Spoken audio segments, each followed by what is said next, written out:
दोस्तों नमस्कार, स्वागत है आपका अपने YouTube channel law facts and talks पर। दोस्तों कल के जो वीडियो था उसमें अपन ने जूरिस्प्रूडेंस क्या है और जूरिस्प्रूडेंस के बारे में अनेक विधिवेत्ताओं ने क्या क्या कहा है ये अपन ने बात की। आज का जो अपना वीडियो है इसमें अपन विधि शास्त्र सुस्पष्ट विधि का दर्शन है ऑस्टिन के द्वारा जो स्टेटमेंट दिया गया इसकी अपन विवेचना करेंगे। दोस्तों उससे पहले मैं आपको ऑस्टिन के बारे में बताना चाहूँगा। ऑस्टिन जो हैं इनको इंग्लिश जूरिस्प्रूडेंस का फादर कहा गया है। इसके अलावा इन्हें जो एनालिटिकल स्कूल का फाउंडर माना गया है। दोस्तों बताना चाहूँगा ऑस्टिन जो थे बेंथम नाम के विधि शास्त्री के शिष्य हैं और ऑस्टिन व बेंथम दोनों ही विधि के विश्लेषणात्मक व्याख्या के प्रवर्तक थे। दोस्तों ऑस्टिन वैज्ञानिक अध्ययन करना चाहते थे लेकिन इन्होंने अपनी विधि शास्त्र की परिभाषा में साइंस शब्द का प्रयोग ना करके दर्शन शब्द का प्रयोग किया। दोस्तों बताना चाहूँगा 17वीं और 18वीं शताब्दी के जो विधि शास्त्री हुए उनका मानना ये था कि जो विज्ञान जो शब्द है इसकी बजाय दर्शन शब्द जो है ये ज़्यादा उपयुक्त है। अब विधि शास्त्र की जो परिभाषा जो ऑस्टिन ने दी है उसके आधार पे अपन इसकी विवेचना करेंगे। उन्होंने कहा है jurisprudence is the philosophy of positive law. तो दोस्तों पॉजिटिव लॉ क्या है? पॉजिटिव लॉ के बारे में मैं आपको बताऊंगा। Positive law made by political superior for the guidance of political inferior called positive law. इसका मतलब दोस्तों जो किसी राजनीतिक समाज में राजनीतिक प्रमुख द्वारा राजनीतिक करने के लिए अथवा समाज को सुचारू रूप से चलाने के लिए बनाए गए नियम पॉजिटिव लॉ कहलाएंगे।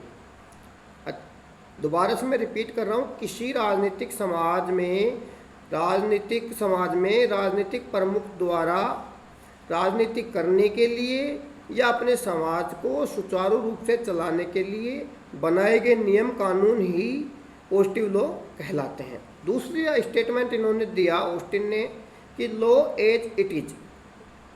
इसका मतलब है कि ऑस्टिन की जो विचारधारा है वो वर्तमान में जो विधि है उस पर आधारित है। अतः ऑस्टिन कहा जा सकता है ऑस्टिन ना तो भूतकाल में जो विधि था उसके बारे में बात करते हैं और ना ही भविष्य में विधि क्या होगा उसके बारे में अभी बात करते हैं। ऑस्टिन की विचारधारा में वर्तमान समय में जो विधि है वो ही सर्वोपरि है और उसी के बारे में वो बात करते हैं। दूसरा दोस्तों विधि शास्त्र सुस्पष्ट विधि का दर्शन है। इसमें दर्शन शब्द को ऑस्टिन ने एक्सप्लेन किया है।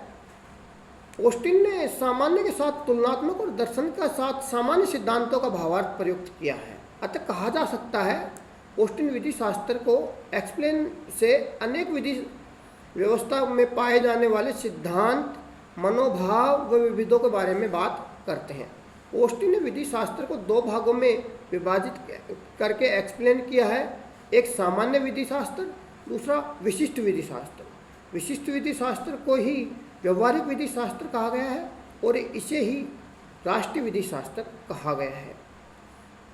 दोस्तों बताना चाहूँगा विशिष्ट विधि शास्त्र किसी निश्चित विधि प्रणाली, विशिष्ट विधि शास्त्र एक निश्चित विधि प्रणाली या उसके अनुभाग का विज्ञान है।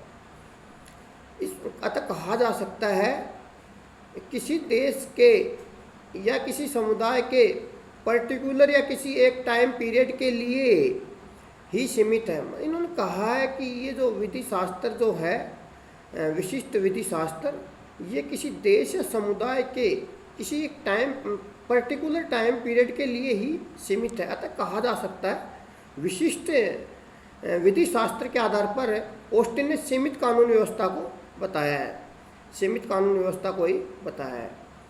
दूसरा सामान्य विधि शास्त्र क्या है? सामान्य विधि शास्त्र विधि के सभी सिद्धांतों, धारणाओं व उद्देश्यों का अध्ययन सभी विधि प्रणालियों के समान रूप से किया जाता है। दोबारा एक्सप्लेन कर रहा हूँ मैं आपको। विधि के सभी सिद्धांतों, धारणाओं व उद्देश्यों का अध्ययन सभी विधि की प्रणालियों में समान रूप से किया जाता है। अतः ये कहा जा सकता है कि जैसे इसके एग्जाम्पल मैं आपको देता हूँ, प्रॉपर्टी, लॉ ऑफ प्रॉपर्टी यहाँ भी सेम है, आप और कहीं जाओगे वहाँ भी लॉ ऑफ प्रॉपर्टी सेम रहेगा। कर्तव्य, किसी भी व्यक्ति के जो मूल कर्तव्य हैं वो यहाँ भी वही रहेंगे, और अगर वो और कहीं जाएगा तो वो वहीं रहेंगे। अधिकार, स्वतंत्रता, दंड, उपचार, राजनीतिक, समाज, इन सब के बारे में यहाँ पे बताया गया कि सभी सामान्य रहेंगे। दूसरा, इनका जो इन्होंने ये सब बताए कि मौलिक कर्तव्य हुए, अधिकार हुए, स्वतंत्रता हुई, ये सब किसी भी व्यक्ति के हर जगह पे सेम रहेंगे। अब ऑस्टिन ने जो अपनी ये कथन बताया कि jurisprudence is the philosophy of law, इसकी विभिन्न विधिवेत्ताओं ने, विधि शास्त्रियों ने इसका आलोचना किया है। जैसे होलैंड, सामंड और बकलैंड नामक जो ये थे विधि शास्त्री थे, इन्होंने इसकी आलोचना करते हुए कहा है। तो होलैंड क्या कहते हैं, होलैंड के बारे में आपको बताता हूँ।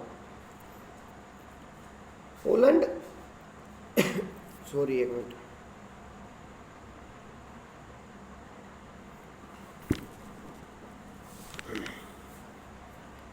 होलैंड जो कहते हैं कि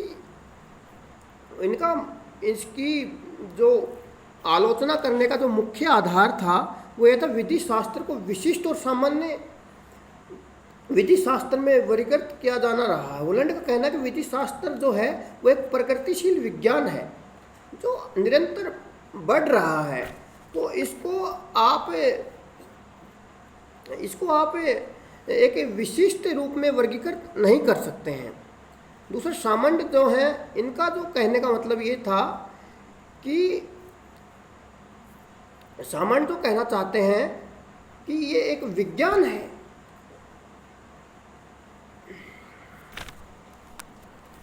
सामंड कहते हैं कि सामान्य विधि शास्त्र विधिक प्रणालियों का सामान्य अध्ययन नहीं होकर के ये विशिष्ट विधि व्यवस्था के सामान्य या मूल तत्वों का अध्ययन है। मतलब सामान्य ये कहते हैं कि सामान्य जो आप बता रहे हो कि सामान्य अध्ययन के बारे में इसको बता रहे हो, ये सामान्य ना होकर के विशिष्ट अध्ययन और इसके मूल तत्वों का अध्ययन है।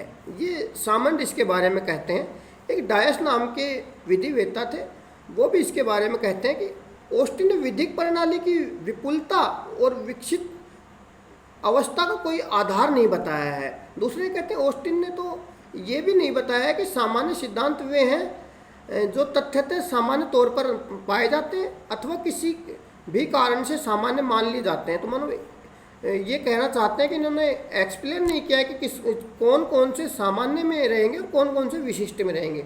ऑस्टिन ने यह भी स्पष्ट नहीं किया है कि जिन मनोभावों का वर्णन उनके द्वारा अपनी कृति में किया गया है वे वास्तव में विकसित अवस्था वाली विधिक प्रणाली में पाए भी जाते हैं या नहीं पाए जाते हैं।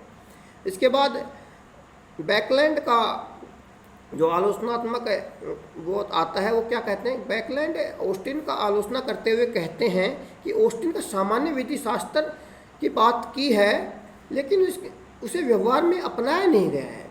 भाई ऑस्टिन ने कहा है कि ये सामान्य विधि शास्त्र और विशिष्ट विधि शास्त्र में बांटा, सामान्य विधि शास्त्र की बात कही, तो बैकलैंड कहते हैं कि इसको विधि शास्त्र में इसकी बात कही है तो इसको ग्राउंड लेवल पर व्यवहार में क्यों नहीं अपनाया गया। लेकिन बताना चाहूँगा इन सभी आलोचनाओं के बावजूद भी ऑस्टिन की परिभाषा को कई अर्थों में सार्थक मानी गई है। ऑस्टिन की परिभाषा को आगे चलकर होलैंड ने परिष्कृत अथवा परिमार्जित किया है। दोस्तों आज के लिए इतना ही, बाकी अपन कल के वीडियो में रखते हैं। और आज थोड़ी तबीयत ख़राब थी, इस वजह से आपको जो कंटेंट जो मैं डिलीवर कर पा रहा हूँ ठीक से एक्सप्लेन नहीं कर पा रहा हूँ, लेकिन नेक्स्ट वीडियो जो रहेगा उसमें मैं कोशिश करूँगा कि वेल एंड गुड बढ़िया तरीके से आपको कंटेंट डिलीवर करूँ। और नेक्स्ट 2 दिन बाद आपको जो मोस्ट इम्पोर्टेंट क्वेश्चन जो हैं वो डेली 2 या 3 वीडियो आपको अपलोड कर दूँगा ताकि जल्दी से जल्दी अपना सब सिलेबस कवर हो जाए। धन्यवाद।